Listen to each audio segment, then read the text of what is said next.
আরে বোন, এই তো একটু নেল পালিশ করছিলাম। আর বলো না, একদম সময় পায় না। তুমি বসো এখানে বোন। কতদিন হলো তুমি এসছো এই বাড়িতে?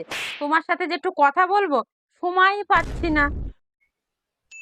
তা বলো, তোমার বর, শ্বশুর, শাশুড়ি সবাইকে একসাথে নিয়ে তুমি ভালো আছো তো? হ্যাঁ বৌদি, সবাই ভালো আছে। কিন্তু আমি তো শ্বশুর শাশুড়ির সাথে থাকি না বৌদি। আমি আলাদা একটা রুম ভাড়া নিয়েছি, আমি ওখানেই থাকি। কি, তুমি তোমার শ্বশুর শাশুড়ির সাথে থাকছো না? কিন্তু কেন বোন? আর বলো না বৌদি, আমার শাশুড়ি এত বেশি ফার্মাস করে না। সকালে ওঠো, এই করো সেই করো। আমার আর ওনার কথা একদম ভালো লাগে না। ওই জন্যই তো ওনাদের থেকে আমি আলাদা হয়ে গেছি গো। আলাদা রুম নিয়ে এখন আমি নিজের মতন খুব ভালো আছি, জানো তো। এই, তুই শ্বশুর বাড়িতে একসাথে থাকবি কি করে? তুই আমার সাথে কোনোদিন মানিয়ে নিয়ে থাকতে পেরেছিস? মা, এসব কি বলছো তুমি? যে তুই শ্বশুর শাশুড়িকে মানিয়ে নিয়ে একসাথে থাকবি?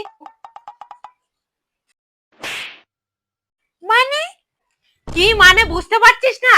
এই দুদিন হলো তুই বৌদির কাছে এসেছিস। এর মধ্যে যদি কোনো কান ভাঙানি আর যদি কোনো অশান্তির সৃষ্টি করেছিস, তাহলে কিন্তু তোর কোনো রক্ষা নেই। একা ভালো আছিস? একা ভালো থাকা তোর বের করে দেবো আমি। এখানে থাকতে ইচ্ছা হলে থাকবি, না হলে এখান থেকে দূর হয়ে যাবি। আর কোনোদিন এখানে আসবি না। থাকবোই না আমি আর এই বাড়িতে, চলেই যাব। একা থাকবে, একা ভালো আছে।